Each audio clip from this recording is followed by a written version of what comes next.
জটিল অর্থনৈতিক পরিস্থিতির চ্যালেঞ্জ নিয়েই বাজেট ঘোষণা করতে যাচ্ছে সরকার।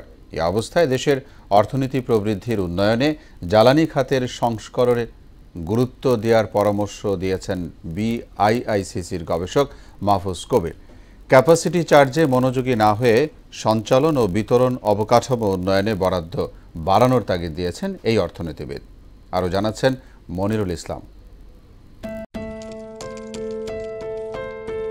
এবারের বাজেটে আন্তর্জাতিক মুদ্রা তহবিলের শর্ত শতভাগ প্রতিফলন হতে যাচ্ছে, যা দেশের বাজেট ইতিহাসে প্রথম। বার্ষিক কর্মসম্পাদন নীতিতে জ্বালানি খাতকে দ্বিতীয় গুরুত্বপূর্ণ চিহ্নিত করা হলেও আইএমএফের প্রকল্প সংকোচন শর্তে ঝুঁকিতে পড়তে পারে খাতটি। এতে ভোক্তা পর্যায়ে হতাশা বাড়ার আশঙ্কাও রয়েছে। তবে বিদ্যুৎ খাতে ক্যাপাসিটি চার্জেই চলে যায় বড় একটা অংশ। গত ৯ মাসেই এর পরিমাণ ১৭,০০০ কোটি টাকারও বেশি, আর ১১ বছরে ক্যাপাসিটি চার্জে ব্যয় হয়েছে ৯০,০০০ কোটি টাকা। এমন পরিস্থিতি উত্তরণের প্রকল্প বাড়ানো সহ সঞ্চালন লাইন শক্তিশালী করতে অবকাঠামোতে বরাদ্দ বাড়ানোর তাগিদ দিয়েছেন অর্থনীতিবিদ মাহফুজ কবির। আগামী অর্থবছরের বাজেটে বিশেষ করে বার্ষিক উন্নয়ন কর্মসূচিতে এই যে বিদ্যুৎ এবং জ্বালানি খাত, এটাকে কিন্তু দ্বিতীয় সর্বোচ্চ গুরুত্বপূর্ণ খাত হিসেবে চিহ্নিত করা হয়েছে এবং সেভাবে আসলে বাজেটের বরাদ্দ দেওয়ার পরিকল্পনা করছে সরকার। যদিও এখনও সবকিছু চূড়ান্ত হয়নি, নতুন নতুন বিদ্যুৎ প্রকল্প নিয়ে এবং একই সঙ্গে সঞ্চালন বিতরণ সেগুলোকে যদি একটু শক্তিশালী করতে পারি এবং লো কস্টে যদি আমরা একটু চিন্তা করি যে না আমরা বিদ্যুৎ সাপ্লাই দেবো, তাহলে সেই ক্ষেত্রে আমাদের নতুন ধরনের পরিকল্পনা দরকার এবং সেই জন্য আসলে বাজেটে ইন্টিগ্রেশনও দরকার।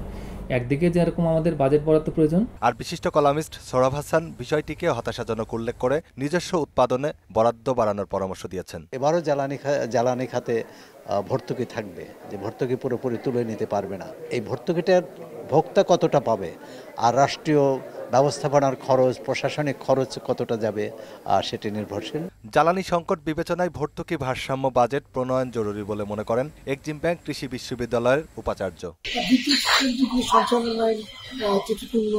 সরকার ক্যাপাসিটি চার্জ বাড়ছে সত্য, সেখানে সবচেয়ে বেশি দেখা হচ্ছে efficient management, transparent management, which is nowadays very urgent in this sector. তখন কথা হচ্ছে সব জায়গায় আমাদেরকে গুরুত্ব দিতে হবে, গুরুত্ব দিলেই আমরা পাবো।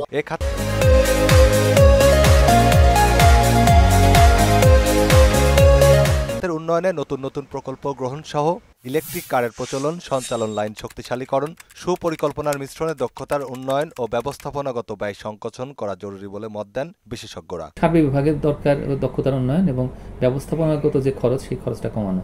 এইভাবে করে আমরা একটা বিদ্যুৎ এবং জ্বালানি খাতের জন্য যদি সুন্দর পরিকল্পনা তৈরি করতে পারি এবং অর্থায়ন করতে পারি, তাহলে সেটা আমাদের অর্থনীতির জন্য ভালো হবে। আর একটা বিষয়, জ্বালানিতেও কিন্তু এই দামের অটোমেটিক যে অ্যাডজাস্টমেন্ট, সেটা কিন্তু ইতিমধ্যে চালু হয়ে গেছে এবং তার জন্য যে গেজেট, তো সেটিও কিন্তু পাস হয়ে গেছে। এখন ওই জায়গাটাতে ঠিক মতো হচ্ছে কিনা এটা বাস্তবায়ন, সেটা দেখাটা খুব জরুরি। জ্বালানি খাতের সমস্যা চিহ্নিত করে বরাদ্দ বাড়ানোর তাগিদ দেন বিআইআইএসএস এর গবেষক মাহফুজ কবির। এই খাতের যে সমস্যাগুলো রয়েছে, তো সেগুলো কাটিয়ে ওঠার জন্য আমাদের আসলে এখানে ভালো বরাদ্দ দরকার।